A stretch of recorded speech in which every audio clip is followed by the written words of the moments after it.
The Watership Down podcast is intended for listeners who are familiar with the plot. There may be spoilers. This episode is scripted by Newell Fisher and Leea Mäkelä and is narrated, recorded and edited by Newell Fisher.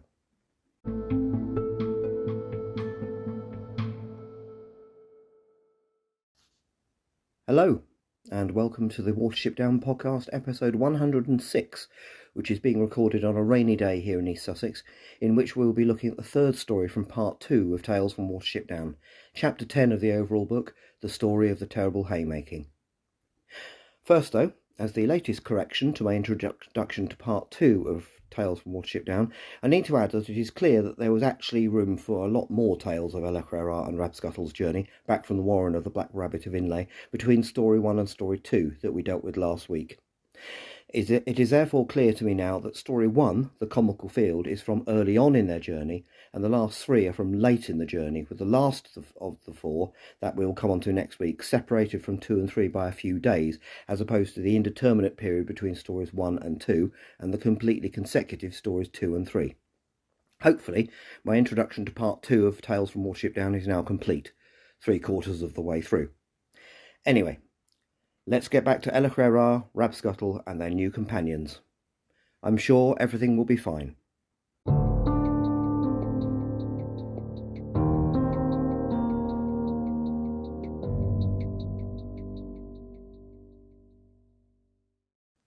Part 2, Story 3, Chapter 10, The Story of the Terrible Haymaking.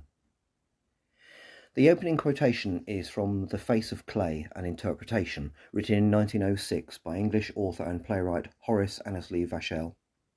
It simply states that nature does not reward or punish, it simply brings about consequences for actions. This atheistic view of nature seems to go against the overt supernaturalism of Watership Down and Tales from Watership Down, which is interesting. This story follows on directly from the last one and opens with the rabbits who have crossed the great marsh, resting until the following day. However, Mäkelä and Rabscuttle have been scouting their surroundings and decide that they are all too close to a farm. Mäkelä thinks it won't be long before a large group of rabbits is noticed by the humans, with all the consequences that entails. Rabscuttle asks if the rabbits should go back to the marsh. Mäkelä replies that it will be without them if they do, as they need to carry on with their journey home. They are joined by Celandine and Burdock, who are full of praise for their help. Mäkelä asks if they mean to go back to their warren, as the rat should have passed by now, but Celandine says nothing would persuade him to cross the great marsh again. Besides, he adds, this place seems ideal for them to stay in, especially with a vegetable garden nearby. Mäkelä asks Burdock how much experience he has of humans. Inevitably, the answer is none. He just knows rabbits are faster than humans. Mäkelä advises taking his rabbits further away from the farm with its vegetable garden. He adds that humans hate rabbits, but they will go out of their way to kill rabbits getting into a vegetable garden. They explore the entire farm, including fields and orchards. As they are doing so, a human comes along and they hide. From their hiding place, they see a rabbit bolt out in front of the human and run away. Burdock takes this as proof of what rabbits can do when it comes to humans.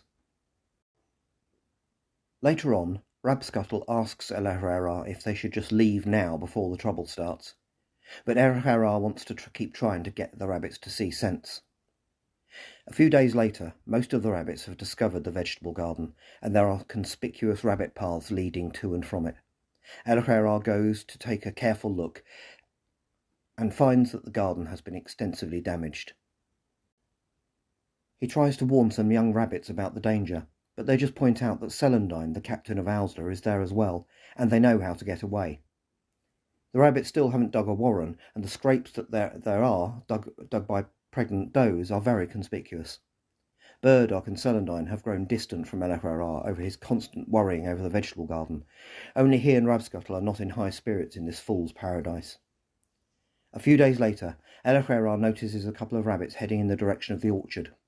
There he sees them damaging trees by ring-barking them or removing a complete circle of bark. There are also a couple of humans there walking among the trees and talking. He finds Burdock and warns him that what they are doing will kill the trees and the humans will notice. Burdock is unconcerned at first, then loses his temper with Mäkelä, calling him a hlessi, insulting his missing tail and ears, and even threatening to have Celandine have him killed. so Leea says he will say no more about it. And then, 2 days later, a cat appears. It isn't hunting or bothering the rabbits, so Leea decides to just move away from it. But then he finds Celandine next to him. He is intent on killing the cat. When questioned about why, it becomes clear that the previous captain of Owsla had managed to have the cat killed when Celandine was a lot younger. Leea has never heard of rabbits attacking cats, except a doe defending her kittens. He has clearly never met Bigwig and Speedwell. On further questioning Celandine, it becomes clear that the cat he is referring to was a stray cat, for no human came looking for its body. Leea points out that this well-fed black and white shorthair is wearing a collar and reeks of humans. It is clearly human-owned. He begs Celandine to reconsider. After all the damage to the vegetable garden and cherry orchard, this will be the last straw for the humans. Celandine appears to reconsider, but his Owsla still lie in wait. Several days later, the cat reappears. It comes sauntering along a verge, as cats do, and lies down in the sun to wash its stomach. Celandine and 3 other Owsla members attack it. Because of its position with its weakest area exposed, Celandine is able to use his greatest weapon, a rabbit's hind legs, to deliver a devastating kick to its stomach, which rips open its belly. The cat is clawing effectively at its attackers and clamps its teeth on Celandine's throat, but its strength fails. Its guts are trailing, and it has been mortally wounded. It is, I think, the single most shocking instance of violence against a single animal that Richard Adams wrote about in his rabbit universe, and its inclusion in a tale of Leea makes you wonder where this detail would have originated from. Celandine and his fellow Owsla members withdraw, covered in both the blood of the cat and their own. It is almost dark when a human girl from the farm, who surely reminds us of Lucy at Nuthanger Farm, finds her dead cat. Perhaps she too would have saved a hazel from her tab one day, but not now. Leea does not see the killing, but Rabscuttle does. He wants to leave this place, but Leea is curious to hang around and see what the humans do. They hide under a hawthorn bush, away from the other rabbits. Nothing happens for a couple of days, and then a lot of human men come to the long grass field where the rabbits are. Most of them have sticks, and one has a gun. They stand talking and smoking for a while, and one of them leaves. And then a hrududu, that is presumably a tractor, emerges and begins cutting the grass around the edge of the field, working its way into the centre. It cuts the grass in ever-decreasing circles, until a small area is left at the centre, which the men surround. No rabbits have emerged. That is when Leea says he wants to leave. He does not want to hear the men shout and beat the ground with their sticks as they close in on the remaining area of grass. Neither does he want to see the rabbits of Burdock's warren scatter and be beaten to death, or the ones who get through get shot. Leea urges Rabscuttle not to look and never to talk about it. They are going home, and are not far away now.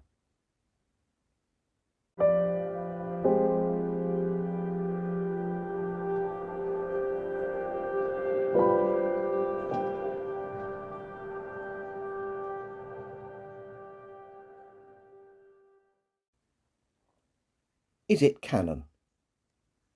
In a word, yes, and very much for the same kind of reasons as the last story. This story showcases the compassion of Leea as well as his practicality and ability to manage and negotiate with his fellow rabbits. But at the end, it shows his willingness, almost scientific in nature, to observe and learn from terrible mistakes. He is curious to know what the humans will do, but once he has his answer, he has no wish to see the consequences play out. And is there also a subtle, though horrific, continuation of the evil maze theme in this story? Story 1, The Comical Field, includes an actual maze containing a malevolent hunter, the centre of the maze being in no way a sanctuary from that hunter.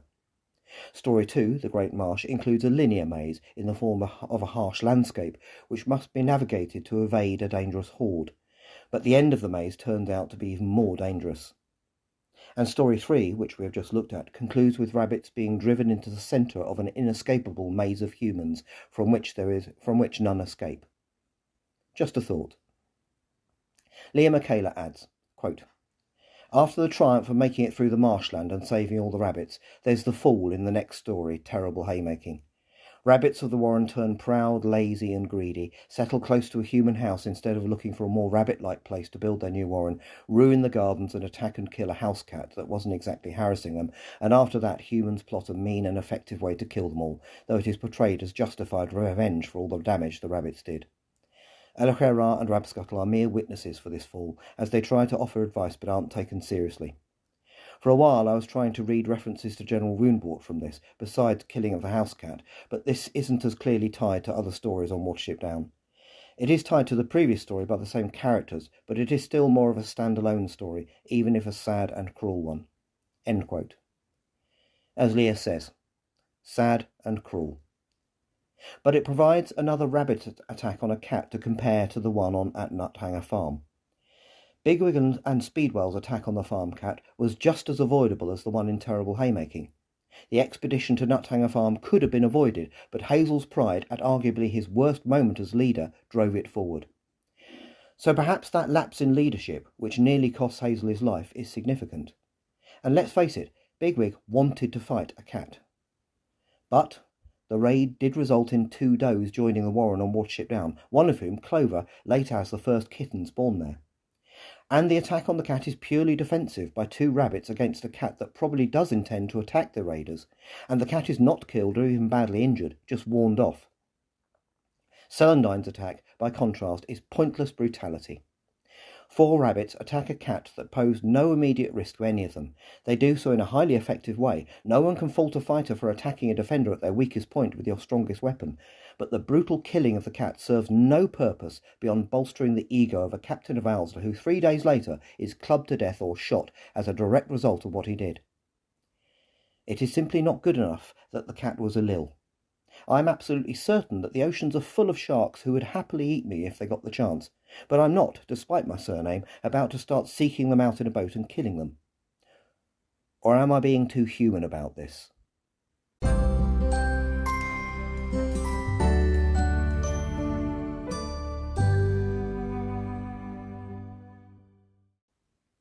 Next time, Leea and Rabscuttle meet Elendri.